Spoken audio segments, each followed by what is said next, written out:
I'm Lola-Rose. I'm the writer of Deep Blue. Poppy Hope Smith, and my piece is called Doonhill, an inaccurate retelling. My name's Isaac Frost, and my play is called British Wildlife. My name's Elliot. My piece is called Stop, Look, Listen. My name is Amina Aaliya, and the piece that I'm doing is West Calder. So it starts in the 20th century at Olna Firth whaling station in Shetland, and then it moves into the 21st century at a data annotation centre. It's about the way we harvested whales and the way we're now harvesting data. So it's a story about a lollipop lady in a small rural village who becomes obsessed with one of the parents at the school. A woodland, there's a wildlife photographer with a camera, and there's a Tory MP carrying a pair of stilettos. My piece is based off of the story of the Reverend Robert Kirk and his encounters with the faeries up Doonhill. 3 girls on a hiking trip, a pilgrimage for Muslims to go, and it's quite expensive, so everything that could go wrong happens all on stage. My name is Douglas Maxwell. I'm a playwright and I've been working as lead artist on this programme, working with the young writers and helping them develop the scripts for this performance. In this programme, actually the writers are not starting from ground level. A lot of these guys have been trained at universities, they've run their own theatre companies, they've performed, they are just bubbling under. What this project does is it tries to raise that up and give them an overview of where they might fit in. I would be talking to them on quite a deep dramaturgical level, going through their scripts, working to try and pull the story out, trying to work out different ways of doing it, trying to get them to write lots and lots of different things. My process for this is quite fragmented, and I'm sure a lot of people feel this. Coming out of the programme, I have this much clearer sense of writing with intention, writing for a certain stage. I like to plan stuff quite a lot and do a lot of what I'm calling research, but which is mostly reading plays or watching films and things, and then just writing notes, free writing exercises. Oh God, I wish I knew what my process was. I try and write every day. I can be over-conceptual as an artist, whereas Douglas is just like, what's the story? What's the story? What will people care about?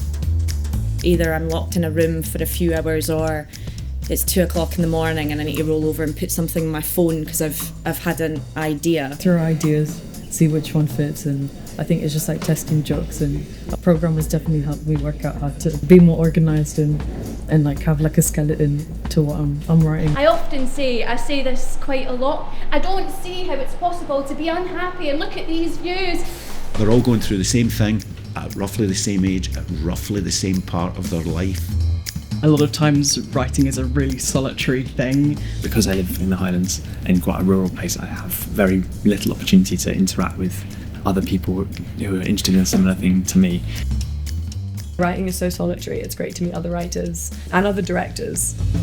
I think when you're writing, it can be quite isolating and quite lonely. You're just by yourself, but to have it on stage, it's nice some other people laughing at your jokes. It's half blind, so's my Uncle Cookies thing.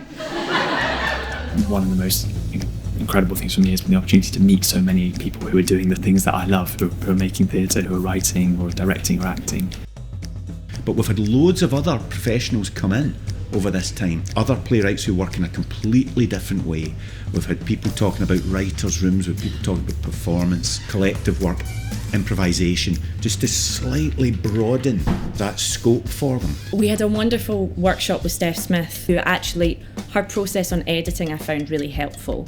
Her workshop really helped me go back through my piece and go, oh, you can cut so much of this, you're saying the same thing a lot. We did a workshop with Elfie Pickett where we basically pretended to be a writer's room, the 5 of us, and it was so much fun. Having to produce something to be shared with a group has been really helpful because it's forced me to get stuff out maybe before I've been ready to do it.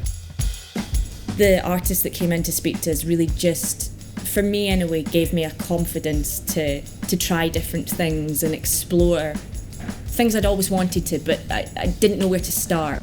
This is a 4-person tent. I'm not a sherry. All artists need something to look forward to. They need something that they can pin their hopes on, a target, and that target for playwrights is to get their work in front of an audience. That involves actors, producers, lighting designers, directors, all of that stuff.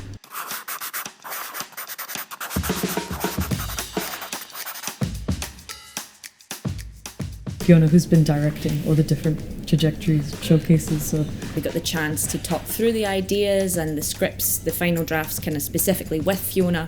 So she really got an idea of what the world was. The actors got given the scripts only a week or so ago. They had a real quick turnaround.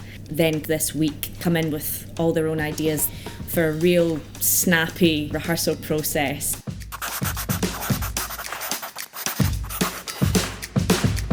She is crying, laughing, and I'm trying to tell her to get her grip because this is serious, actually, Laura. Yes, sitting in the rehearsals has been amazing. Interestingly, lots of the writers on this programme are also actors, so even just hearing the other writers reading it, it's always helpful hearing it aloud. This is normal human speech, and I've written something that can be spoken. It's so nice to see how both the director and Shelley, who's playing the part of the Lollipop Lady, have just added so much to the play that enriches the text.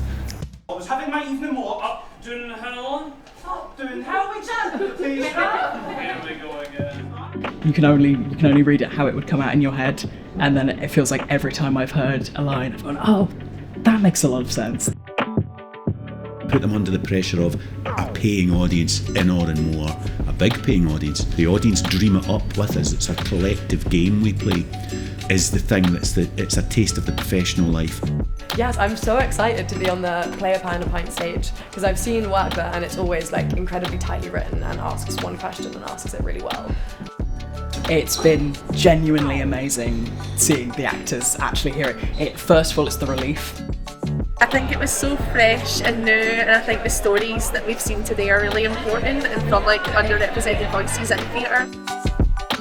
Writers, like I know that it's so hard to get your kind of break doing things, so hard to get mentorship. The circumstances are kind of created where sort of younger writers can thrive, or younger performers can thrive. I'm a lot more hopeful about Scottish theatre, the future of Scottish theatre.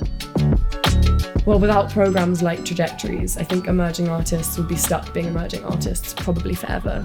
I think with this experience it's been really refreshing, so I'm very happy that I got like a support network and new friends out of it. What Trajectories has really given me is a confidence in my voice as a writer. Everything that Douglas and the Trajectories, different artists that have came in, have really just gone, no, that's who you are, go with it. Which I think is really helpful as an early careers artist, especially really helpful to be given that nudge for the confidence.